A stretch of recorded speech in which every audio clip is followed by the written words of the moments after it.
Turre irraa keemistirii kutaa 11ffaa niw kaarikulamii walii wajjin inni ilaalla jechaadha. Irraa chaaptar 1 dhumarraa jalqabna. Akka keessa deebiitti jedha waan ta'eef kana duras jira. Chaaptaroota inni qabu hundumaa walii wajjin inni ilaalla. Irraa akka saampiliitti walii wajjin inni ilaalla jechaadha. Kanaafuu yuunit 1 atomic structure and periodic property of the element kan jedhudha. Asirratti kana duras waan baay'ee ilaalleerra. Sabtoopikoota baay'eetu jira asirra. Isaan ilaaluuti hin dandeenye jechaadha. Dalsense atomic theory and the modern atomic theory, early experiment to characterize the atom kana wantoota kana hunda isaanii ni ilaalla. Kana duras old curriculum keessatti isin beektu. So chapter 1 warra kanadha jechaadha. Chapter 2 immoo chemical bonding kan jedhudha. Inni kunis old curriculum keessatti kan hammatamee turedha. Ionic bondii, covalent bondii, molecular geometry warreen kana chapter 2 keessatti walii wajjin ni ilaalla jechaadha. Inni kan biraan unit 3dha. Unit 3 kun physical states of matter kan jedhudha. Inni kunis haaraa miti. Inni ilaalla jechaadha warra kanas walii wajjin. Chapter 4 chemical kinetics. Inni kunis chapter 4 irra kan jirudha jechaadha chemical kinetics. So chapter 5 chemical equilibrium kan jedhudha. Mata dureen kun hundumti isaanii egaa old curriculum irras warra turanidha. Kana duras warruma wajjin ilaalaa turredha. Wantoota tokko tokkotu iyyuu modify ta'anii dhufanii. So unit 6 some important oxygen containing organic compounds kun isuma carboxylic group naam jennee kana dura ilaalledha. Chapter 6 old curriculum kan kutaa 11 jechaadha. So warra kana fakkaatu taayitiloonni as jiran yookiin immoo yuunitootii keemistiriin kutaa 11 qabu warra kanadha. Kutaa 11 kanatti chaaptarii 6 kan ilaalla jechaadha. Keemistirii kutaa 11 kanatti chaaptariiwwan kanneen inni ilaalla. Irraa chaaptar 1 walii wajjin jalqabna jechaadha. Chaaptar 1 atomic structure and periodic property of the element kan jedhu walii wajjin ilaalla jechaadha. So yeroo jalqabnu the philosophers of ancient Greek world wondered about the composition of matters. Is matter continuously divisible into ever smaller and smaller pieces, or is there an ultimate limit? Philosopheronni Greek durii jechaadha. Wanti isaan irratti wal falmaa turani waa'ee maataroonni qoqqoodamuu fi xumura kan qabaanii fi kan itti fufanii gargar qoodaman isa jedhutti jechaadha kan isaanii wal falmaa turani. Although most philosophers, including Plato and Aristotle, believed that matter is continuous, Democritus disagree. Philosopheronni kanneen akka Plaatoo fi Aristotle jechaadha. Maataroonni itti fufanii kan qoqqoodamudha jedhanii amanu turan. Itti fufee wama qoqqoodamudha maatariin jedhanii amanu. Democritus garuu yaada jaraa kanatti walii hin galu jechaadha. The Greek philosopher Democritus suggested that if you divide the matter into smaller and smaller pieces, you would eventually end up with teeny indestructible particles called atoms, meaning indivisible. Democritus jechaadha. Wanta tokko yoo itti fufinsaan qoqqoonne small particle yookiin immoo piisota xixinnootti yoo itti fufee waan qoqqoodamudha jedha jechaadha.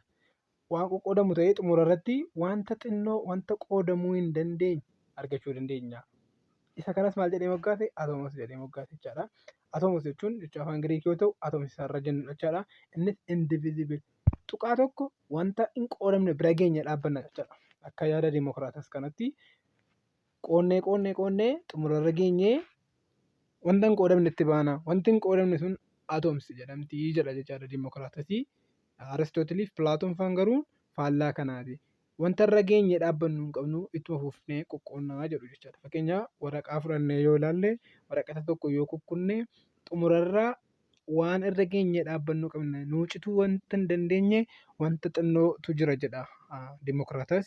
Aristootel faan garuu xinnoo haa ta'uyyuu malee amma dhaabbachuu hin dandeenyetti ciccituu danda'a jedhu jechaadha. Isa kanadha yaadi filoosofotaa kunniin jechaadha.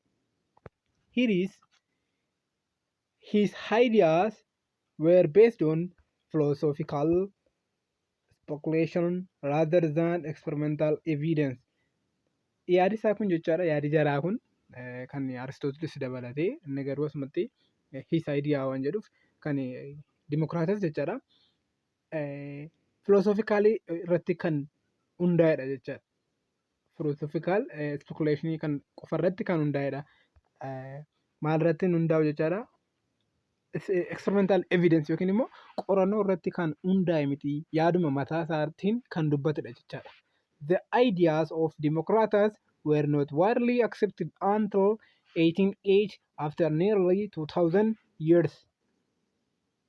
Yaadi Democrats kun amma bara 1880tti fudhatama hin arganne jechaadha. Baay'ee fudhatama waan argate miti. Amma bara 2000 yeroo Joon Daalten atomic theory kan mataasaa qopheessutti jechaadha. Yeroo sana Daalteniin erga atomic theory kan mataasaa qopheessee booddee yaadota Dimokiraatas irraa fudhate waan jiruuf beekamtii laateef jechaadha. Daaltentu beekamtii laateefi Dimokiraatasiif jechaadha. So yaadii Dimokiraatas isa kanadha. Inni kan biraan Daalten's atomic theory and the modern atomic theory. Philosophy kan biraatu dhufe jechaadha. Daalten kan jedhamu sarraan immoo modern ilaalla jechaadha. So postulates of Dalton's atomic theory. Amma immoo kan eenyu ilaalla? Kan Daalten ilaalla jechaadha. Amma kan nuti ilaalle kan Aristootilii, kan Pilaatoo fi kan Dimokiraasidha jechaadha. So amma Daalten immoo maal jedhaa isa jedhu walii wajjin ni ilaalla jechaadha. So scientific laws usually developed based on previous scientific findings. Scientific law kun scientific finding irratti yookiin immoo isa kanaan dura ture. Scientific finding kanaan dura ture irratti based kan ta'udha jechaadha. The laws that are the basis for Dalton's atomic theory are the law of conservation of mass and the law of definite proportion. Daalteniin seerota lama irratti hundaa'etedha jechaadha. Kan inni theory atomic theory kan mataasaa qopheessee law lama irratti hundaa'e jechaadha. Seeronni lamaan kun kan maal ta'edha? The law of conservation of mass and the law of definite proportion kanneen jedhan kanarratti hundaa'e jechaadha. Kan inni atomic theory kan mataasaatti qopheessee jechaadha. So warreen kun maal akka ta'an exampleota gara gadi jiran ni ilaalla jechaadha. Example 1.1 Example 1.1 kanarraa sirriitti yaadii seerota kana lameenii maal akka ta'e ni ilaalla jechaadha. So example 1, what mass of hydrogen and oxygen can be obtained from 18 gram of water, 1 gram of water. Maasii hydrogenii fi oxygenii hammamiitu bishaan 80 graamiin kun maasii hydrogenii fi oxygenii hammamirraa uumama kan jedhudha jechaadha. So proportionii hydrogenii fi oxygenii bishaan 80 giraamii keessa jiru barbaanna jechaadha. Inni kun isa kamidha? Inni nu amma ilaalaa jirru the law of conservation of mass kan jedhudha jechaadha. Waa'ee maas irratti kan hundaa'u the law of conservation of mass law Joon Daalten qopheessee keessaa isa jalqabaa jechaadha. Water is always 11.2 hydrogen and 11.2% of hydrogen and 88.8 oxygen by mass. So a mass of hydrogen in 80 gram of water again 11.2% jechuun divided by percent jechuun wanta tokko some object divided by 100 ani kanaafiyyuu 11.2 kana maal goona dhibbaaf irra jechaadha. 11.2 kana gaafa dhibbaaf irruu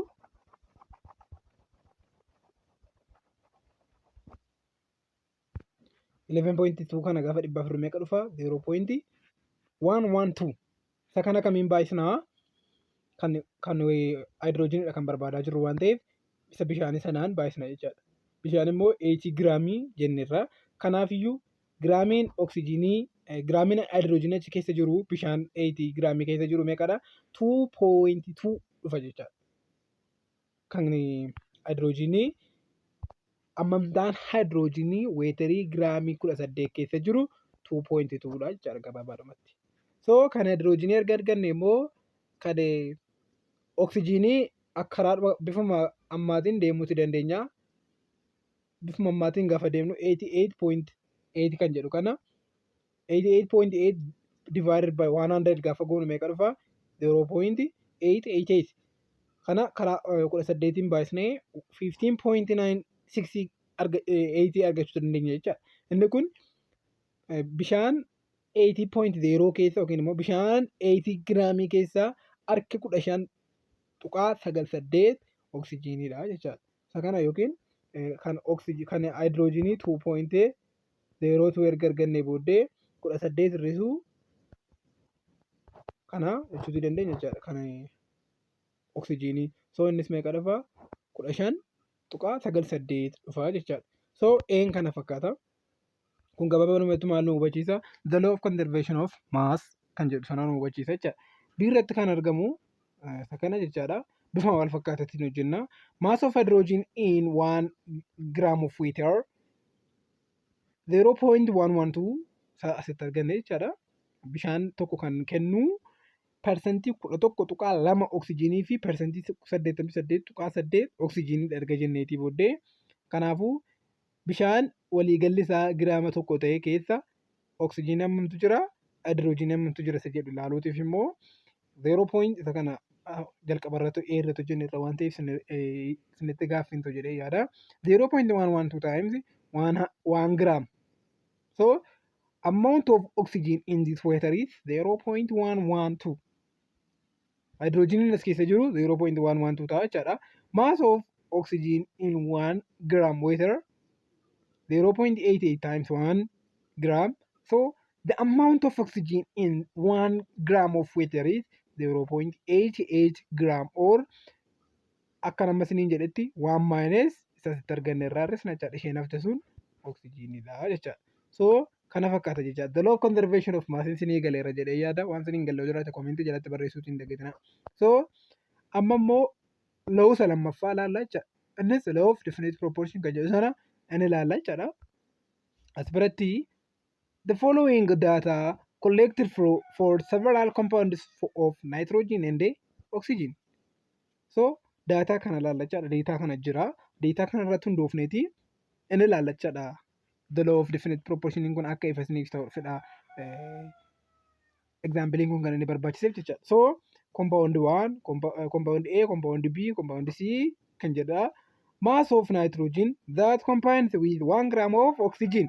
Kun maasii nitrogenii ta'e jechaadha. Compound A 1.75 giraamidha.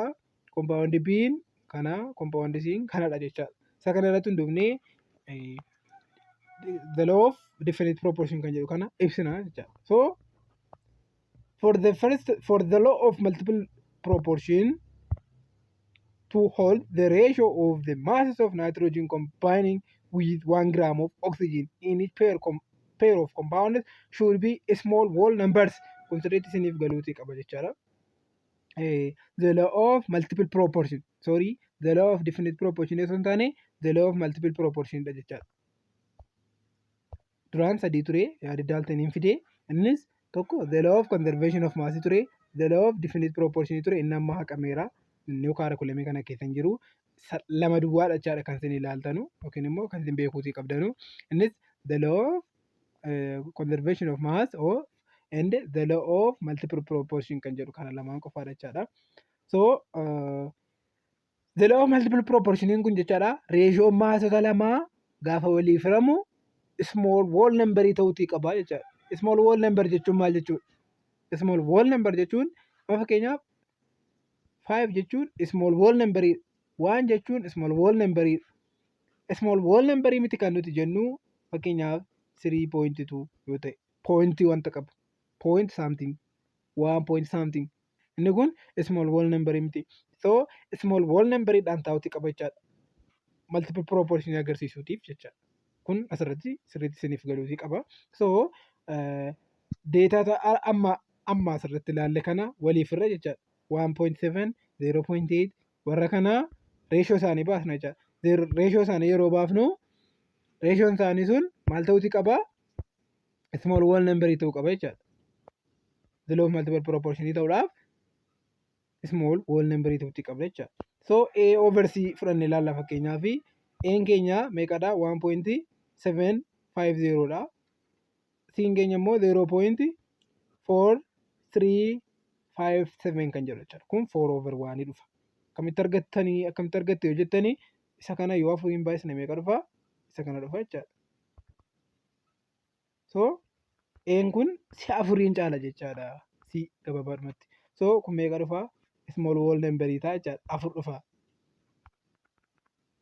4. So 4 small whole number dha. Pointii uumaa biraan qabu. Kanaafiyyuu inni kun multiple proportion dha jechaadha. Jennee ni dabarra jechaadha. Inni itti aanu immoo B over C. B'n keenya dachaa C't waan ta'eef deebiin isaa 2 dhufa jechaadha. Inni kun 2 dhufa gati ta'eef inni kunis small whole number dha. C'dhaaf gaafa qoodnu immoo 1 dha. Inni kun 1 dhufa.